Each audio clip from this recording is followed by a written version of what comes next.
다 함께 묵도하심으로 2021년 1월 10일 주일 예배를 하나님 앞에 드리겠습니다.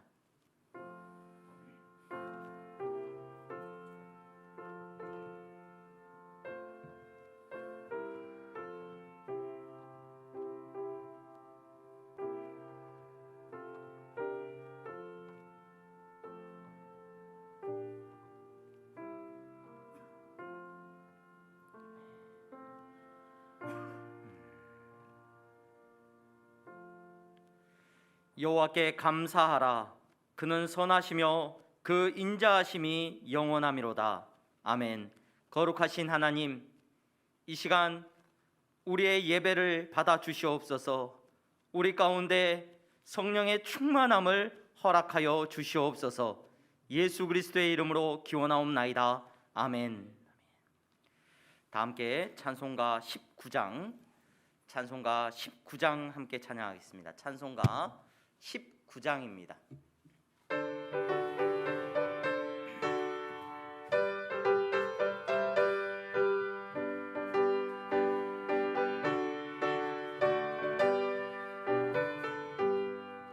찬송하는 소리 있어 사람 기뻐하도다. 하늘 아버지의 이름 거룩하도다. 세상 사람 찬양하자. 거룩하신 하나님께 할렐루야 할렐루야 할렐루야 아멘. 하나님의 나라 권세 영원토록 있도다. 하나님의 영광 나라 거룩하도다. 하늘 보좌 계신 주님 세상 주관하시도다.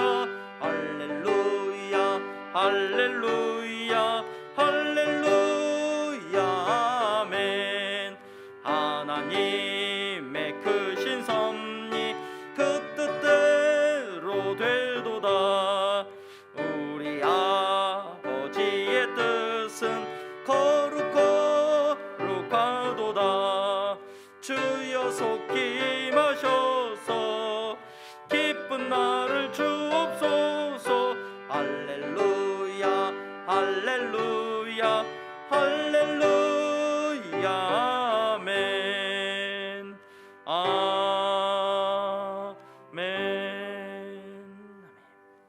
다 함께 교동문 1번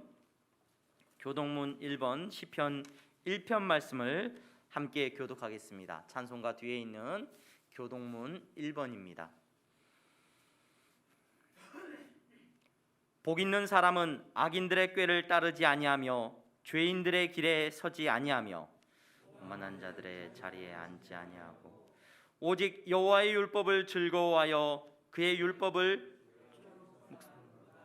그는 시냇가에 심은 나무가 철을 따라 열매를 맺으며 그 잎사귀가 마르지 아니함 같으니 그가 하는 모든 일이 다 형통하리로다. 악인들은 그렇지 아니하며 오직 바람에 나는 겨와 같도다. 그러므로 악인들은 심판을 견디지 못하며 죄인들이 의인들의 모임에 들지 못하리로다. 다 같이 읽습니다. 무릇 의인들의 길은 여호와께서 인정하시나 악인들의 길은 망하리로다. 아멘. 다 함께 사도신경으로 우리의 신앙을 하나님 앞에 고백하겠습니다. 전능하사 천지를 만드신 하나님 아버지를 내가 믿사오며 그 외아들 우리 주 예수 그리스도를 믿사오니 이는 성령으로 잉태하사 동정녀 마리아에게 나시고 본디오 빌라도에게 고난을 받으사 십자가에 못 박혀 죽으시고 장사한 지 사흘 만에 죽은 자 가운데서 다시 살아나시며 하늘에 오르사 전능하신 하나님 우편에 앉아 계시다가 저리로서 산자와 죽은 자를 심판하러 오시리라. 성령을 믿사오며 거룩한 공회와 성도가 서로 교통하는 것과 죄를 사하여 주시는 것과 몸이 다시 사는 것과 영원히 사는 것을 믿사옵나이다. 아멘. 다 함께 자리에 앉으셔서 찬송가 325장 함께 찬송하시겠습니다. 찬송가 325장입니다.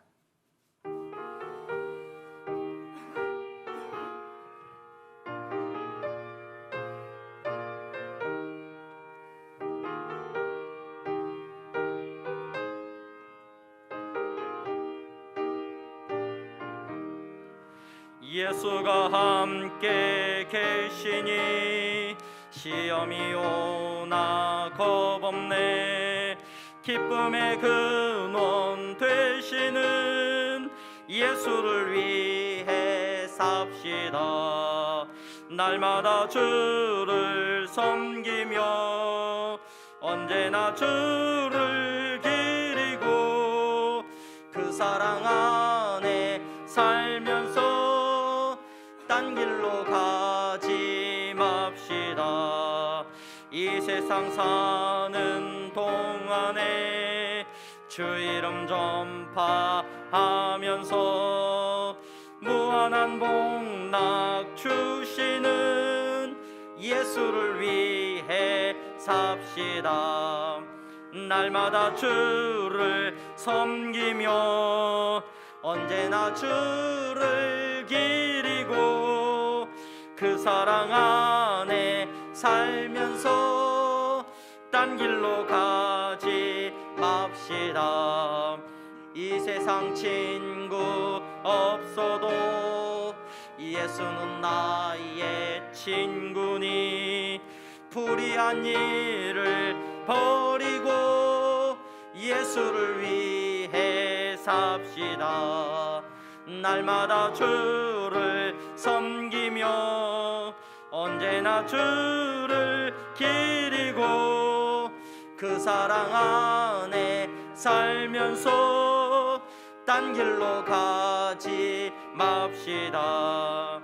주께서 심판하실 때 잘했다 칭찬하리니 이러한 상급 받도록 예수를 위해 삽시다.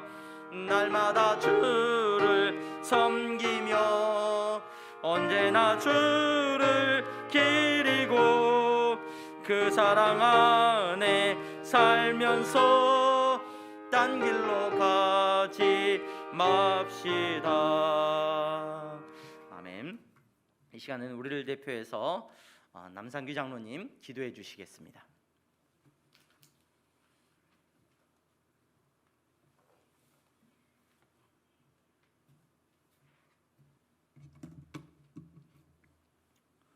다 같이 기도하시겠습니다.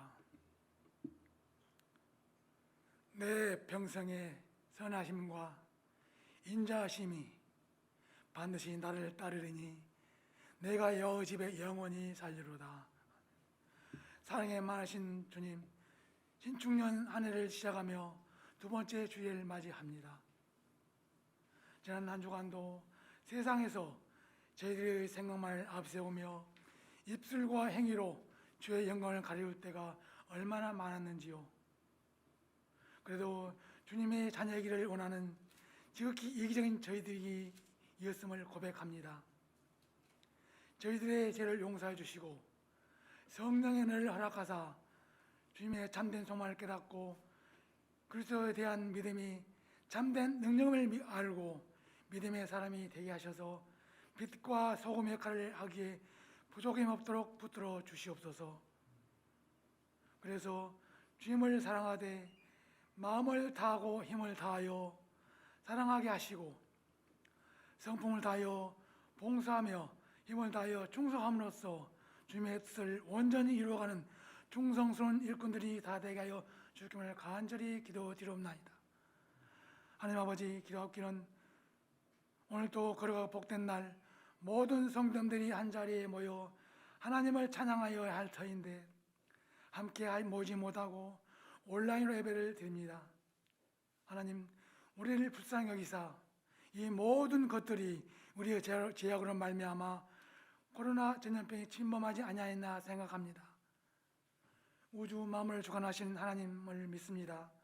하루속히 코로나 전염병으로부터 해방되어서 향동 교회와 우리나라와 모든 세계가 전염병이 종식되어서 괴로움과 고통에서 벗어나 일상생활로 돌아갈 수 있도록 인도하여 주시옵소서.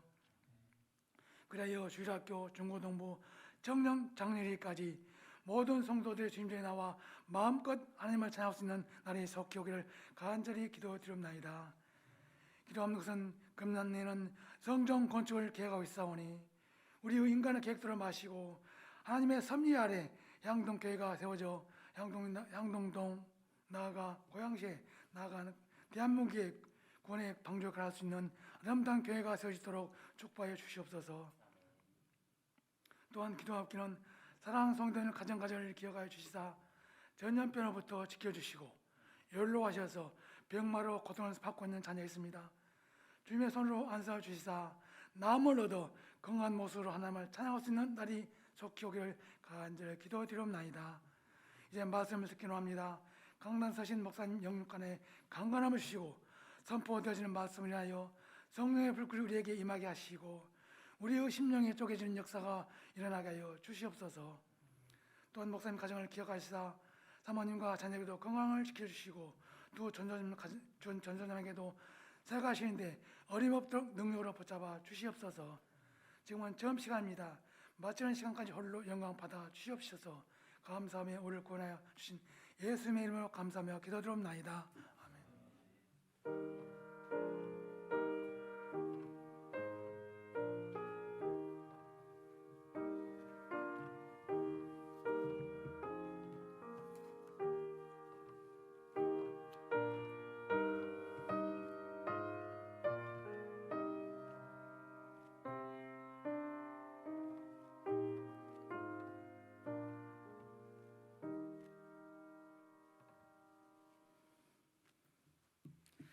오늘 우리에게 주시는 하나님의 말씀은 느헤미야 5장 14절에서 19절까지의 말씀입니다. 느헤미야 5장 14절에서 19절까지의 말씀을 제가 봉독해 드리겠습니다. 느헤미야서 5장 14절에서 19절까지 말씀입니다.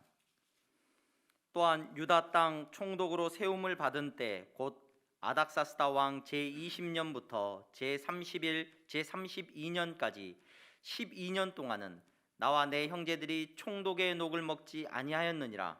나보다 먼저 있었던 총독들은 백성에게서 양식과 포도주와 또 은 40세겔을 그들에게서 빼앗았고 또한 그들의 종자들도 백성을 압제하였으나 나는 하나님을 경외함으로 이같이 행하지 아니하고 도리어 이 성벽 공사에 힘을 다하며 땅을 사지 아니하였고 내 모든 종자들도 모여서 일을 하였으며 또 내 상에는 유다 사람들과 민장들 150명이 있고 그 외에도 우리 주위에 있는 이방 족속들 중에서 우리에게 나아온 자들이 있었는데 매일 나를 위하여 소 한 마리와 살찐 양 6마리를 준비하며 닭도 많이 준비하고 열흘에 한 번씩은 각종 포도주를 갖추었나니 비록 이같이 하였을지라도 내가 총독의 녹을 요구하지 아니하였음은 이 백성의 부역이 중함이었더라.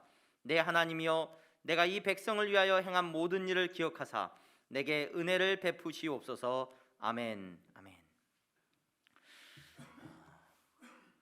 오늘 향동교회 우리 귀한 성도들 여러분들의 가정 가운데 예배드리시는 여러분들 가운데 하나님께 주신 은혜가 있기를 바랍니다. 오늘은 건축위원들 모임이 있습니다. 여러분 특별히 2021년 한 해에는 교회 건축을 위해서 여러분 열심으로 기도해 주시기를 바랍니다. 예배가 마친 후에 우리 건축위원들은 잠시 모임을 가질 수 있도록 하겠습니다. 당분간 이 향동교회 예배가 온라인으로 드려지고 있습니다. 여러분 어느 곳에 있든지 여러분 신령과 진정으로 예배하시는 여러분들이 되시기를 바랍니다. 지지난주에는 우리 김용순 권사님, 도종길 안수 집사님 가정에 안타까운 이별이 있었습니다. 우리 고 유명임 권사님, 김용순 권사님의 어머님 권사님께서 소천하셔서 장례 절차를 은혜 가운데 잘 마쳤음을 여러분들에게 알려드립니다. 성도의 유례유교제가 있으시길 바랍니다. 또 특별히 여러분 교회 안에 연약한 환우들을 위하여서 계속해서 기도해 주시기 바랍니다. 우리 이미순 집사님 힘 주시기를 위해서 기도해 주시고 김명숙 권사님, 김명숙 권사님 우리 향동교회 출석하신 지 얼마 되지는 않으셨지만 우리 권사님을 위해서도 기도해 주시기 바랍니다.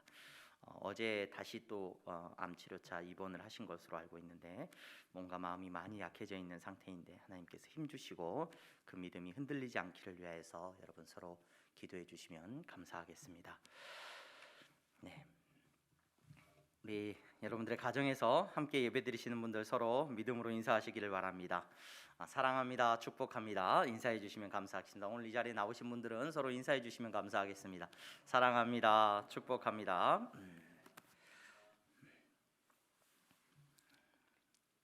오늘 느헤미야 5장 14절에서 19절 말씀을 통하여서 여러분들과 잠시 은혜를 나누고자 합니다.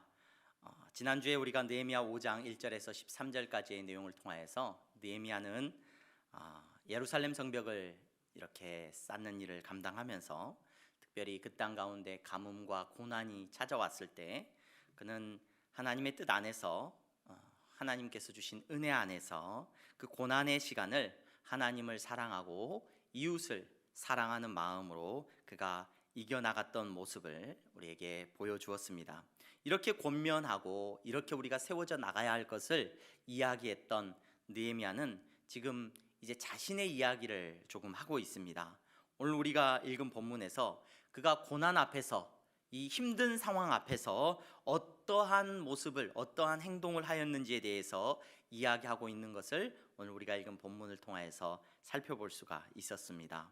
느헤미야는 유다 땅의 총독의 신분으로 그 땅에 부임을 했죠. 사실 그 유다 땅의 총독으로 부임하는 것부터 그렇게 영광스러운 것은 아니었습니다. 왜냐하면 총독을 하려고 한다면 기왕이면 좋은 도시 또 좋은 지역에 가서 총독을 하는 것이, 왕의 신임을 얻고 왕의 사랑을 입었다고 한다면 왕에게 한 자리를 부탁할 때 뭐 좋은 도시나 좋은 지역으로 갈 수 있도록 이렇게 부탁을 하는 것이 맞는데 느헤미야는 유다 땅으로 왔습니다. 여러분, 그 땅은 척박한 땅이었고 당시 이 페르시아가 다스리고 있었던 나라들 중에서 매우 변두리에 있었던 지역입니다. 이 지역에 부임한다는 것은 그것 자체부터가 일단 뭐 좌천의 느낌도 있었을 것이고 조금은 소외된 땅에, 힘든 땅에 부임하는 모습이었습니다. 하지만 느헤미야는 스스로 자원해서 그 땅의 총독으로 부임을 했습니다. 그런데 이 총독은 왕으로부터 녹을 받는다, 오늘 성경에 녹을 받는다라고 기록이 되어 있는데 이 녹을 받는 위치에 있습니다. 왕으로부터 월급을 받는 거죠. 그런데 왕으로부터 월급을 받는데 그 월급이라는 것이 어떤 성격을 가진 것이냐면 그 땅에서 나온 세금, 그 땅에서 백성들을 다스리고 통치하면서 그 땅의 백성들로부터서 자기가 세금을 걷는데 그 거둔 세금 가운데 자신이 얼마를 취하고 자신의 것을 거둘 수 있는 권리가 있었다는 것을 말합니다. 오늘 느헤미야는 당연히 그 땅의 총독으로 부임했기 때문에 그 땅에서 얻을 수 있는 세금과 그 땅의 왕에게 일정 세금을 납부를 하고 또 자기의 유익을 따라서 자기의 필요를 따라서 더 세금을 거둘 수 있는 위치와 신분에 있었다는 것을 오늘 말씀을 통해서 우리는 쉽게 생각해 볼 수가 있습니다. 여러분, 그런데 그 땅에서 그 척박한 땅이었고 많은 것을 얻을 수는 없었어요. 하지만 그 땅에서도 마땅히 얻을 수 있는 권리가 느헤미야에게 있었습니다. 그런데 오늘 읽은 본문에 보니까 느헤미야는 그 권리를 내려놓는 모습을 우리에게 보여주고 있습니다. 고난의 시간을 지내면서 느헤미야는 자기가 마땅히 취해야 되는, 마땅히 받아야 되는 월급을 내려놓았습니다. 그래, 이 본문의 말씀을 보니까 역시 리더십을 갖는 사람은, 뭔가 앞서서 일을 하는 사람은 솔선수범해야 되는 것이 맞다. 자기의 권리를 내려놓을 수 있어야 돼. 느헤미야 참 훌륭하다. 이런 정치인이 있다면 참 좋겠는데, 이런 사람이 있다면 참 좋겠는데, 이런 리더가 있다면 참 감사하겠는데, 이런 생각을 하게 됩니다. 맞습니다. 그런 어떤 우리의 삶의 모습들이 보여줄 수 있다면 참 좋을 것 같습니다. 그런데 여러분, 오늘 우리가 읽은 본문을 보면서 느헤미야가 참 대단한 사람이고 느헤미야가 그렇게 희생하고 권리를 포기했는데 왜 느헤미야가 그렇게 권리를 포기한 것입니까? 느헤미야가 참 대단한 사람이라고 여겨지긴 하지만 우리는 말씀을 조금 더 깊이 살펴볼 필요가 있습니다. 놓치지 말아야 되는 게 있습니다. 느헤미야는 왜 이런 행동을 했느냐는 겁니다. 느헤미야가 왜 권리를 포기했냐는 겁니다. 느헤미야의 마음속에 불교에서 말하는 사양지심, 수호지심, 측은지심, 그런 선한 마음이 일어가지고 그 백성들을 긍휼히 여기는 마음으로, 사랑하는 마음으로 자기의 권리를 포기했다, 그럴 수 있습니다. 하지만 오늘 우리가 읽은 본문에는 느헤미야가 왜 자기가 그렇게 행동을 했는지 기록을 해주고 있습니다. 뭐라고 말을 해주냐? 자기는 하나님을 경외하는 마음으로 이 일을 했다라고 말을 하고 있어요. 하나님을 경외하는 사람이기 때문에 하나님을 경외하는 마음으로 이 일을 감당했다는 거예요. 여러분, 경외라는 말이 조금 어려운 표현이에요. 경외라는 표현이 쉬운 말로 하자면 좀 느낌이 오게 하자면 하나님을 두려워하는 마음으로 이 일을 자기가 했다는 거예요. 권리를 포기했다는 것을 오늘 느헤미야의 입으로 고백하는 것을 저와 여러분들은 눈여겨보셔야 됩니다. 느헤미야가 대단한 것이 아니라, 그러므로 누가 대단한 것이고 누구 앞에 우리가 주목해야 되고 누구에게 시선을 고정해야 되느냐? 여러분, 하나님을 두려워했어요. 느헤미야가 왜 하나님을 두려워했냐? 하나님은 누구의 편에 서 계시느냐? 약자의 편에 서 계시고, 하나님께서는 오늘 우리를 향하여서 사랑을 베푸시고 연약한 자를 붙들고 계시는 그 하나님의 마음에 우리의 시선이 머무를 수 있어야 됩니다. 느헤미야는 하나님을 두려워했기 때문에 당연히 자기가 누릴 수 있는 권리를 포기해야 마땅했습니다. 여러분, 구약에 택함 받은 하나님 나라의 백성들, 성경에 기록되고 있는 많은 하나님 나라의 백성들, 공통적으로 하나님을 두려워하는 마음을 그들이 가졌습니다. 하나님을 두려워했기 때문에 그들의 삶이 어떠했느냐? 하나님을 두려워하는 마음으로 바라보면서 그들의 삶을 살아갔어요. 여러분, 아브라함이 그러했습니다. 이삭도 그러했습니다. 야곱도, 요셉도. 여러분, 왜 용서를 하고 왜 정말로 내 복수해 줄 거야, 왜 그걸 내려놓게 되느냐? 하나님을 두려워하는 마음이 있었기 때문에, 요셉인 정말 성공할 만해, 용서해 주잖아, 참 훌륭한 사람. 아니에요, 여러분. 그보다 높으신 하나님 앞에서 요셉은 하나님을 보았고, 하나님의 위험하심을 보았고, 하나님을 두려워하는 마음이 있었기 때문에 요셉은 자기의 권리를 내려놓을 수밖에 없었다는 겁니다.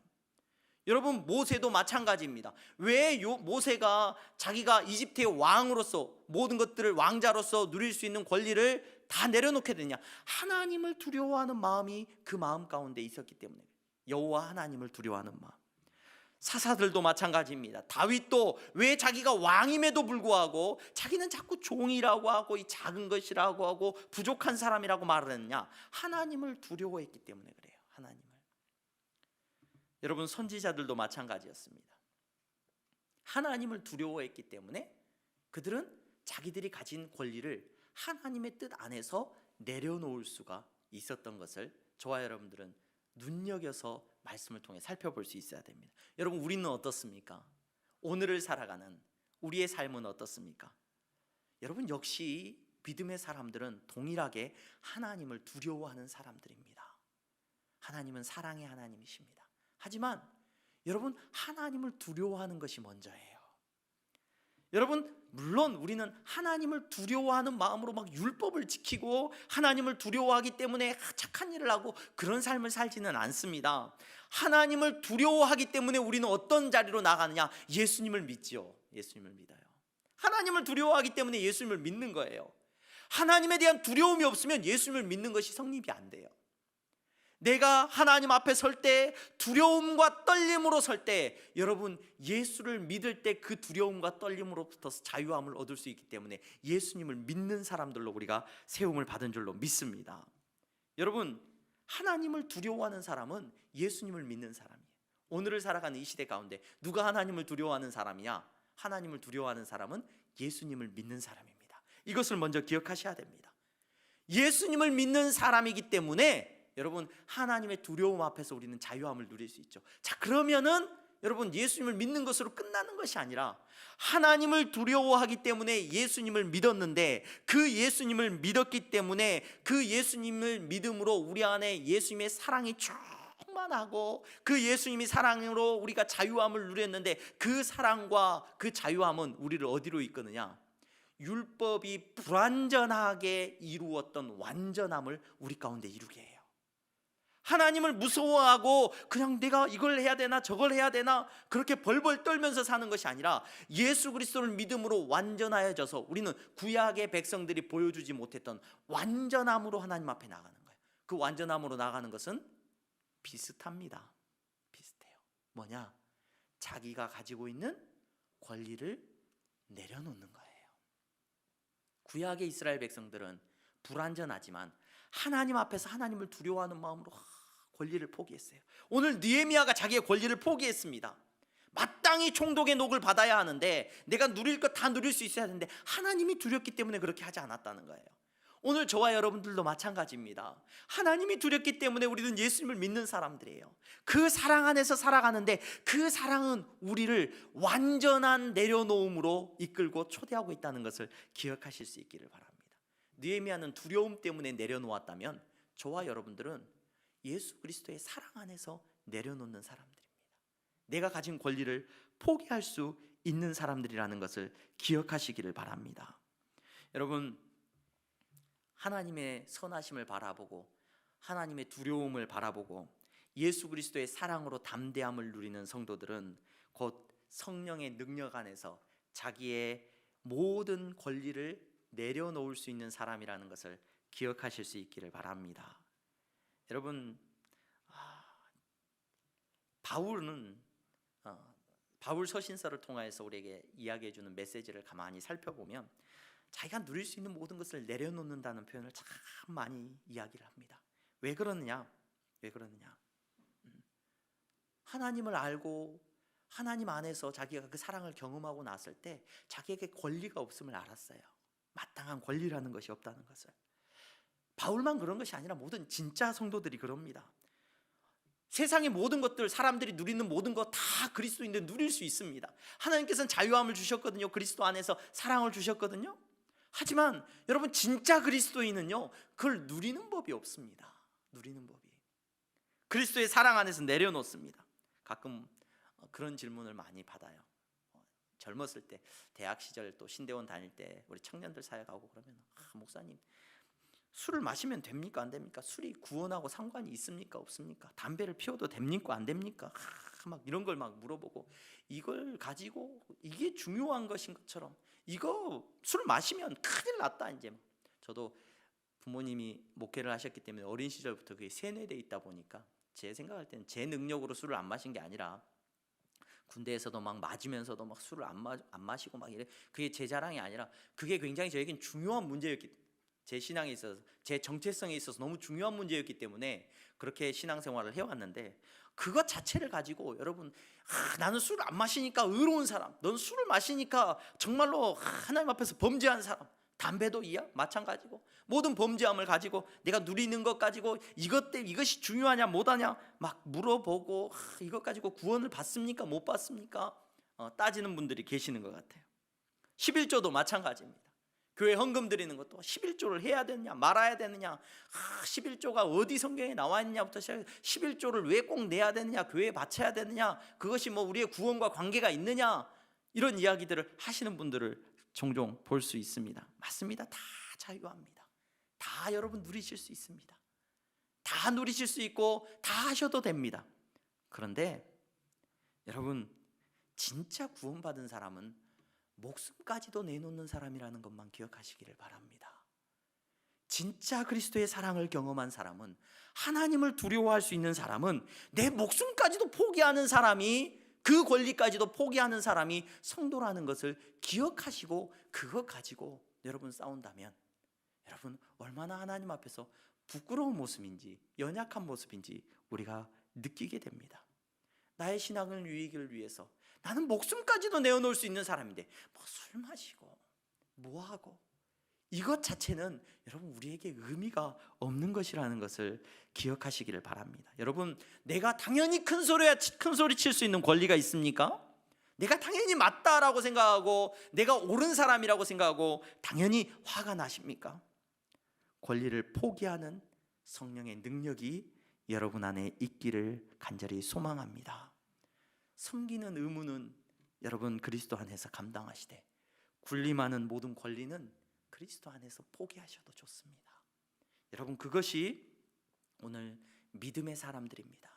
하나님을 경외하고 하나님을 두려워하고 하나님을 두려워함으로 예수 그리스도를 믿고 오늘을 살아가는 저와 여러분들의 마땅한 모습인 것을 기억할 수 있기를 바랍니다. 여러분, 모든 권리를 포기하고 이제 더 나아가서 이제 포기하는 것에 머무르지 않고 오늘 말씀을 보면 느헤미야는 섬기는 자리로 나아가고 있어요. 16절부터서 18절까지의 말씀을 보면 자기는 그 총독의 녹도 받지 않았을 뿐만 아니라 자기 밥상을 차리는데 내 먹을 것만 차리고 나만 잘 먹는 것이 아니라 소를 한 마리 잡아야 했고요, 자기 재산으로 자기가 갖고 있는 능력으로 양도 잡고 닭도 잡아서 그 일하는 사람들, 자기가 부리는 사람들, 같이 예루살렘 성벽을 쌓는 사람들, 자기를 찾아오는 사람들을 먹이고 살피고 나누는 일 가운데 자기의 모든 것을 쓰고 있는 모습을 오늘 우리가 읽은 본문에 살펴볼 수가 있습니다. 그는 재산을 늘리는 데 관심이 있었던 것이 아니고 땅을 사고 자기가 재산이 늘어나는 것에 관심이 있었던 것이 아니고 성벽을 쌓는 하나님의 나라 되는 예루살렘 성벽이 쌓여지는 일에 관심이 있었습니다. 자기의 인생의 목적이 내가 땅을 많이 사가지고 우리 자녀들에게 물려주는 것, 내가 예루살렘 전체에 내가 가장 갑부가 되는 것, 이것이 인생의 목적이 아니라 예루살렘 성벽을 쌓기 위하여서 자기가 거느린 모든 사람들을 섬기는 모습을 오늘 느헤미야가 보여주고 있는 것을 우리가 보게 됩니다. 여러분, 그런데 저는 오늘 이 섬김의 모습을 보면서 그래요, 이렇게 섬기고 나눌 수 있는 그리스도인이 될 수 있다면, 이런 우리가 지도자가 될 수 있다면 하는 마음과 함께 저는 오늘 이 본문을 읽으면서 마지막 19절에 자꾸 시선이 머물렀어요.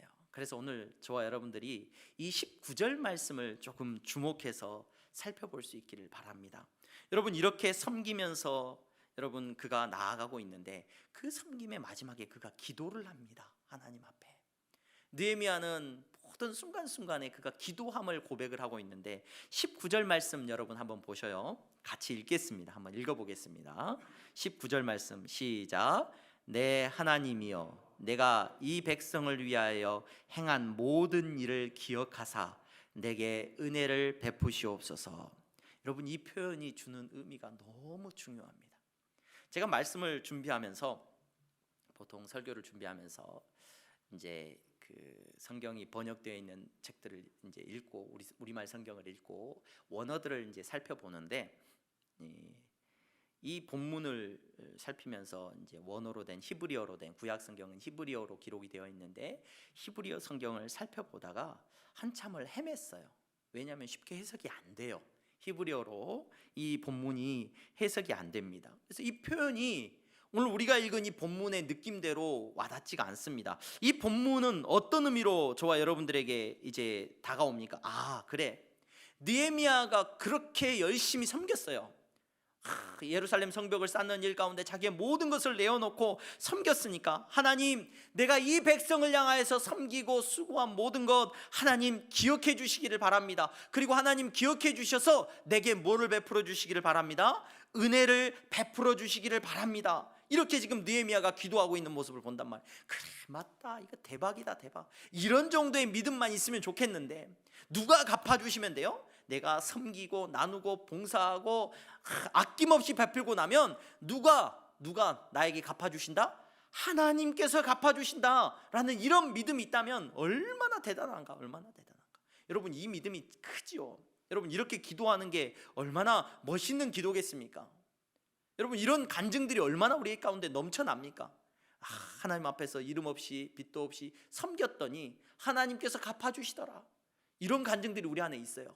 그런데 오늘 이 본문을 읽으면서 제가 해석을 하면서 마지막 부분 내게 은혜를 베푸시옵소서라는 이 번역된 구절을 찾는데 히브리어 성경이 없어요. 이런 표현이 안 나왔어요. 그래서 이 본문을 보다가 제가 한참 헤맸습니다. 헤매다가 번역이 안 돼가지고, 이 해석이 안 돼가지고 한참을 헤매다가 여러 책들을 찾아보고 본문을 다시 보면서 굉장히 이제 의역이 많이 되어 있다는 것을 본문을 통해서 볼 수가 있어요. 우리말로 번역이 되는 과정 가운데 이 의미까지 확장을 시켜서 이제 전달이 된 거예요. 이 의미까지. 여러분, 이 본문에 나와 있는 느헤미야의 기도는 아까 제가 말씀드렸듯이 우리가 섬기니까 하나님 나에게 갚아주세요, 나에게 은혜를 베풀어 주세요 하는 그런 큰 믿음의 차원의 그런 기도가 아닙니다. 여기엔 좀 더 큰 의미가 있고 다른 의미가 있습니다. 어떤 의미가 있느냐? 이 본문을 제가 직역을 해보겠습니다. 원어에서 직역을 하면 이렇게 번역이 됩니다. 나의 하나님이여, 당신께서는 제가 이 백성을 위하여 행했던 모든 일을 좋은 것으로 저를 기억해 주시기 바랍니다. 내가 이 백성에게 행한 모든 것이 하나님이 보시기에 좋은 것으로 기억되어지기를 원합니다. 이게 무슨 의미인지 여러분 느낌이 조금 오십니까? 물론 이 의미에서 나중에 이제 은혜를 베풀어 주십시오라는 의미까지도 나올 수는 있죠. 하지만 느헤미야가 기도했던 그 기도의 1차적인 느낌은 어떤 느낌이냐면, 하나님, 내가 이렇게 한다고 섬기고 일하고 나누고 다 베풀었는데 내가 바라는 것이 한 가지 있다고 한다면, 하나님이 보시기에 좋은 것, 잘했다, 좋다 라고 기억해 주시면 좋겠습니다. 이게 느헤미야가 기도하고 있는 기도의 내용이에요. 여러분, 그는 지금 단순히 보상을 바라는 게 아닙니다. 하나님하고 거래하자는 게 아니에요. 내가 하나님 요만큼 바쳤으니까 하나님 나 요만큼 주셔야 됩니다. 야, 하나님은 좀 사랑이 많으시고 능력이 있으신 분이니까, 나보다 능력이 있으시니까 나는 요만큼만 섬겼지만 하나님은 이만큼 주셔야 됩니다. 오늘 이런 거래의 기도가 아니라, 거래하는 기도가 아니라 느헤미야가 뭐라고 기도하고 있느냐? 하나님 앞에서 내가 하나님을 두려워하는 마음으로 하나님 나라의 일을 감당하고 있는데, 하나님 앞에서 행한 내 모든 일이 하나님이 보시고 어떻게 기억해 주셨으면 좋겠냐? 좋다.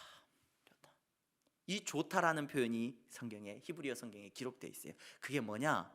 여러분, 창세기 1장에도 기록되어 있는 표현인데 토브라는 표현이에요. 토브. 이 토브라는 표현은 여러분들이 이스라엘 가면 지금도 제일 많이 쓰는 표현 중에 하나예요. 이스라엘 사람들이 제일 많이 쓰는 표현을 고르라면 아마 그걸 거예요. 빨리빨리, 우리나라 사람만큼 급해요. 그래서 마헬 이렇게 빨리빨리 해달라. 레가 그래요. 뭐 기다려달라고. 근데 그 표현만큼 많이 쓰는 표현은 토브예요. 토브가 뭐냐? 굿이라는 표현입니다. 굿. 하나님께서 세상을 창조하시고 말씀대로 이루어지신 것을 보고 보시기에 좋았더라 라는 표현을 쓰는데, 그때 토브라는 표현이 있어요. 근데 여기서 느헤미야가 뭐라고 말하고 있냐면, 뭐라고 기도하고 있냐면, 하나님이 기억해 주시기를 바랍니다. 나를 보고 야, 토브다, 토브, 쟤 잘했다, 보기 좋다, 선한 것이다 라고 나를 기억해 주시면 좋겠습니다. 느헤미야가 그렇게 기도하고 있다는 겁니다. 여러분, 우리의 인생이 하나님이 보시고, 우리의 삶을 하나님이 보시고 좋다, 토브다, 토브, 굿이다, 그렇게 하나님이 말씀해 주실 수 있다고 한다면, 여러분, 그것보다 복된 인생이 있을 수 있겠습니까? 2021년 한 해를 살아가면서 많은 계획들을 세우셨을 거예요. 여러분, 저마다 뭐 시간이 지나면 살아온 것처럼 그냥 또 똑같이 한 해를 살아갈 수도 있지만, 여러분, 계획을 세울 수 있기를 바랍니다. 올 한 해 하나님 은혜 안에서 어떤 삶을 살아가겠다. 여러분, 그런데 여러분들이 그 삶을 내려놓고 하나님 앞에 기도하실 때 어떤 소망이 있었으면 좋겠느냐? 하나님, 내가 이렇게 섬길 테니까 하나님 나에게 이렇게 은혜를 주십시오. 그것 이전에 여러분 어떻게 당연히 기도할 수 있어야 되느냐? 하나님 보시기에 좋았더라, 내 삶이 하나님 보시기에 좋았더라. 여러분, 그렇게 사라질 수 있기를 기도할 수 있는 저와 여러분들이 될 수 있기를 바랍니다. 우린 가끔 좀 교만합니다. 목사인 제 자신을 보니까 얼마나 교만한지 몰라요. 하나님이 나를 사랑한다라고 말해. 하나님이 나를 사랑하셔. 이 세상을 지으신 하나님이 나를 얼마나 사랑하는지 몰라. 그래서 하나님이 나를 사랑하셔서 이 땅에 예수님을 보내주셨어. 그 놀라운 사랑으로 나에게 생명을 주셨어. 여러분, 그리고 그 예수 그리스도 안에서, 예수 그리스도를 통하여서, 예수 그리스도를 믿는 믿음 안에서 나를 보시고 하나님이 너 참 좋다, 내가 너 사랑한다 라고 말씀을 해주셔. 여러분, 우리는 이렇게 쉽게 말할 수 있습니다.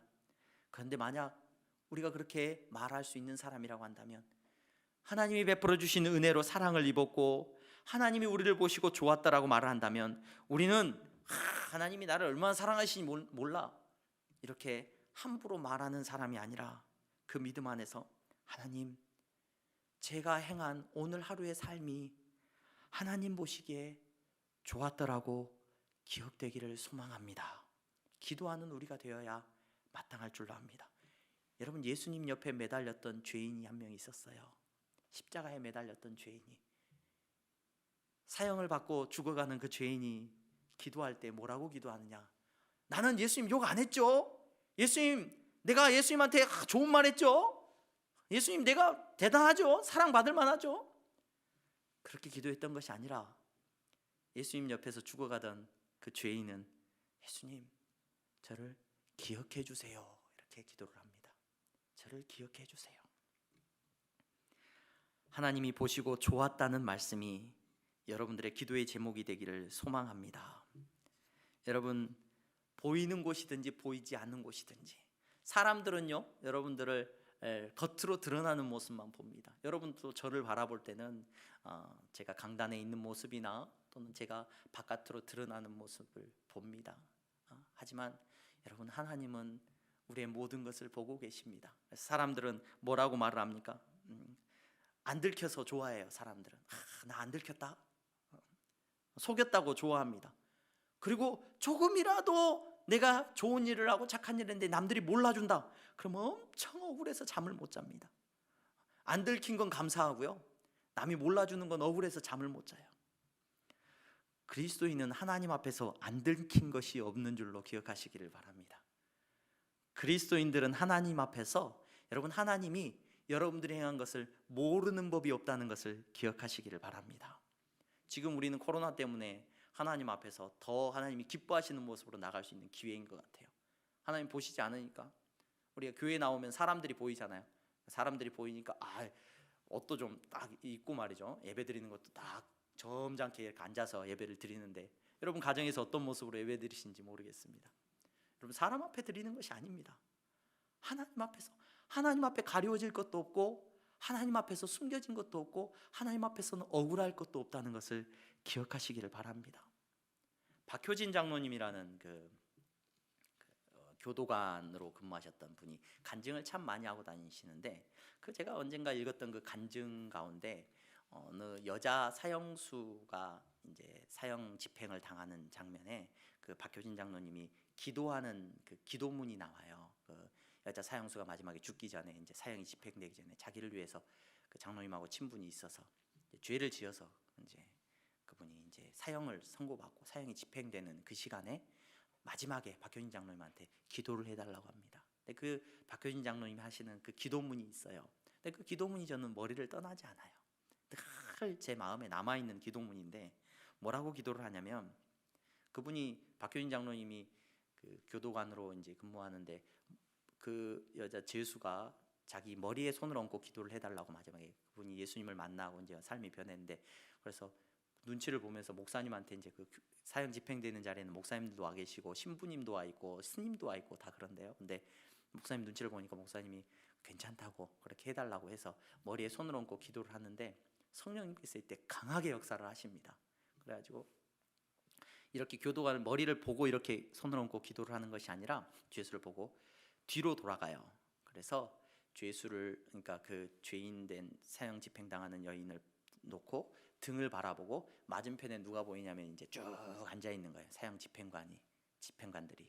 그 사람들이 누구였냐면은 이제 보니까 구치소 소장부터 시작해서 검사, 그다음에 법무부 과장, 교도소 직원들, 그리고 이제 사형 이제 사망한 걸 판결 내린 의사, 그리고 의사들, 목사님, 그리고 스님, 신부님, 이렇게 쭉 앉아 있는 거예요. 그걸 바라보면서 기도를 합니다.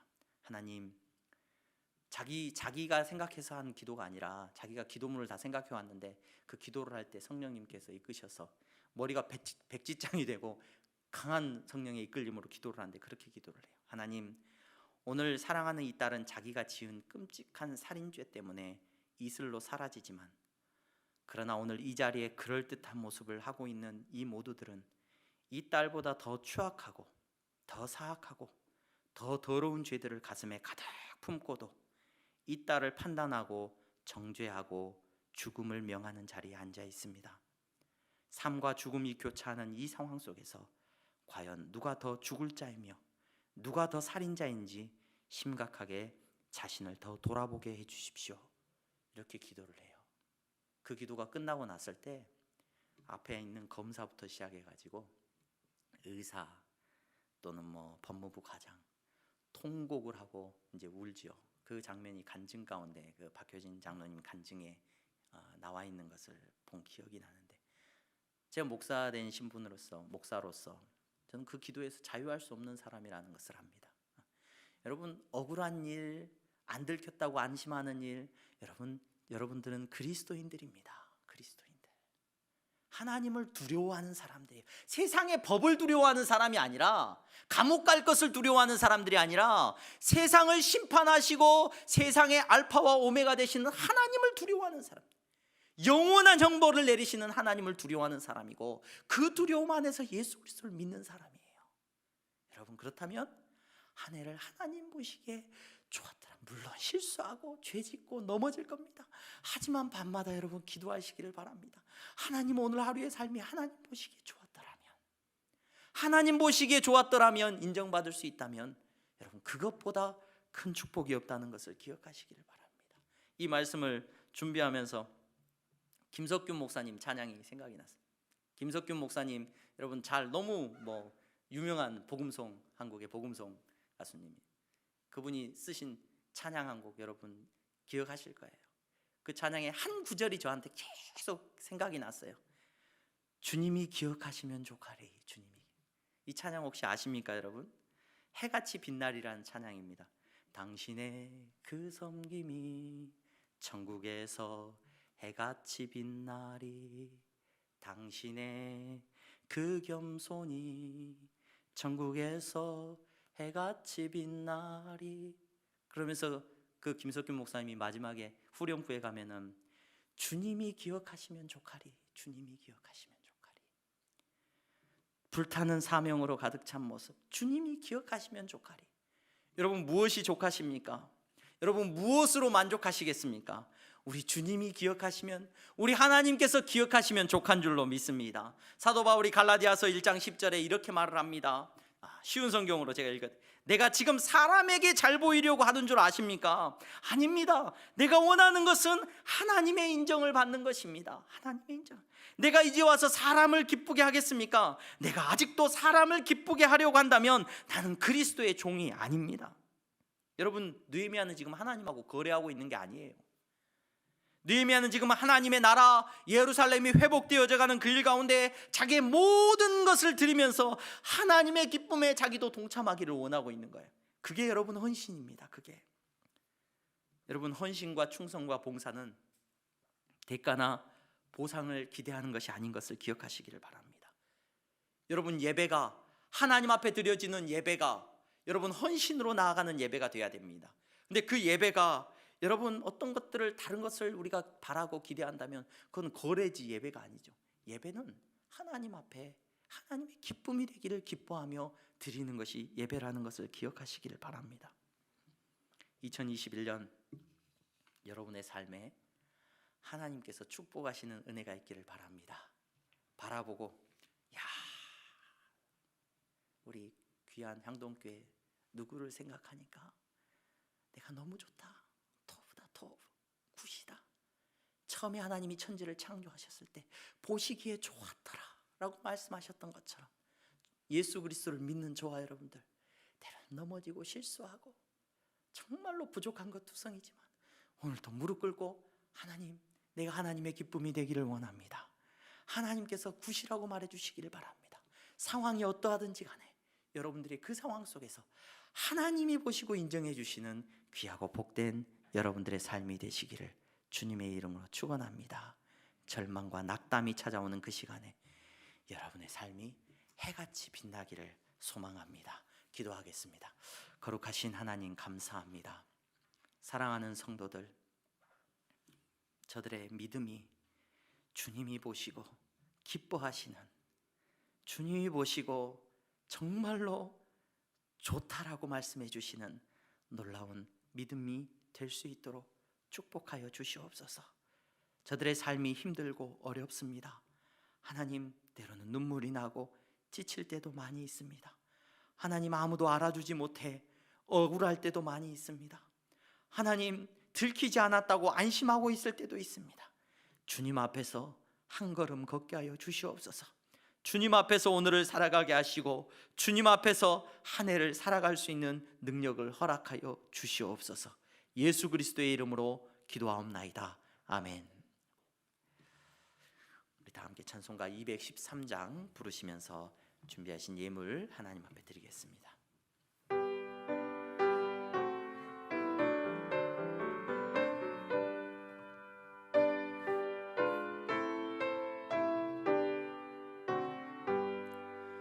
나의 생명 드리니 주여 받아주셔서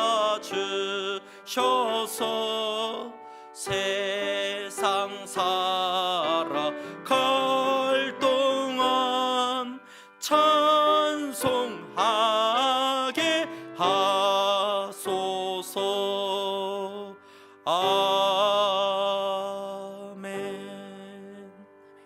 기도하겠습니다. 하나님, 감사합니다. 사랑하는 성도들, 하나님 앞에 예배드리며 나아갑니다. 하나님, 내가 누릴 시간이고 내 인생이고 내 것이지만 이 시간 겸손하게 무릎을 꿇고 하나님 앞에 예배를 드렸습니다. 이 예배를 주님 받아 주시옵소서. 11조의 예물을 드렸습니다. 하나님, 이 11조의 예물이 율법을 따라서 드리는 예물이 아니라 저들이 믿음으로 그리스도의 사랑 안에서 성령의 능력으로 드리는 예물이 되게 하시니 감사합니다. 저들의 믿음의 고백대로 저들을 붙잡아 주시기를 간절히 소망합니다. 어떤 삶 속에서도 믿음을 잃어버리지 않게 하여 주시옵시고 하나님의 기쁨이 되는 삶이 될 수 있도록 축복하여 주시옵소서. 하나님, 감사의 예물을 드렸습니다.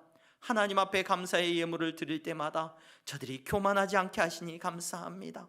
하나님, 내 힘으로 내 능력으로 된 것이 아님을 고백하게 하시니 감사합니다. 하나님 앞에 드리는 이 감사가 넘쳐나게 하여 주시옵시고 세상의 사람들이 저들의 감사를 보고 저들도 예수 믿고 구원받는 역사가 일어날 수 있도록 주여 축복하여 주시옵소서. 선교의 예물을 드립니다.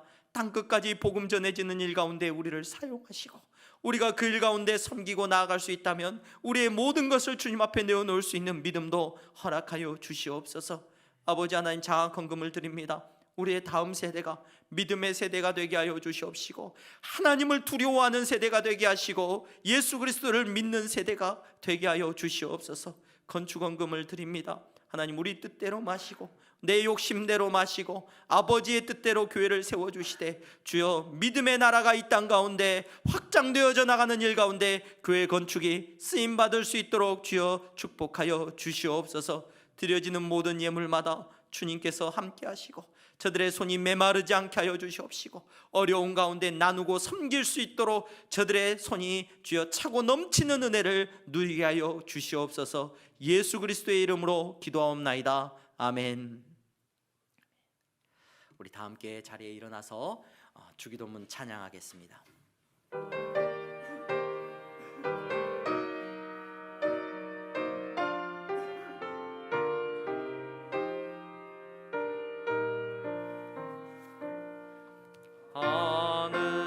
하늘에 계신 아버지, 이름 거룩하사 주님 나라 임하시고 뜻이 이루어지다. 일용할 양식 주시고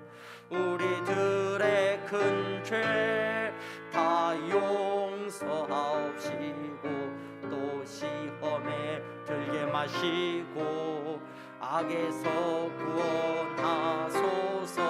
되게 주의 나라 주의 권세 주의 영광 영원히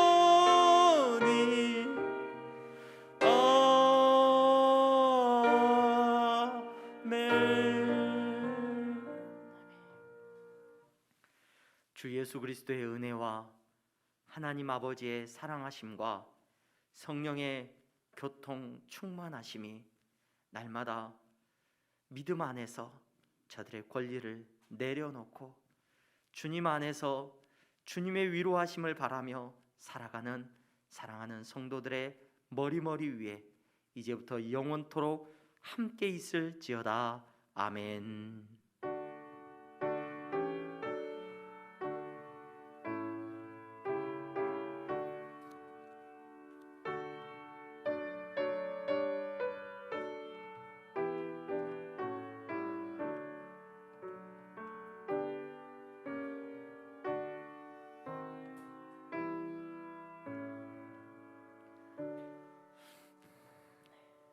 감사합니다.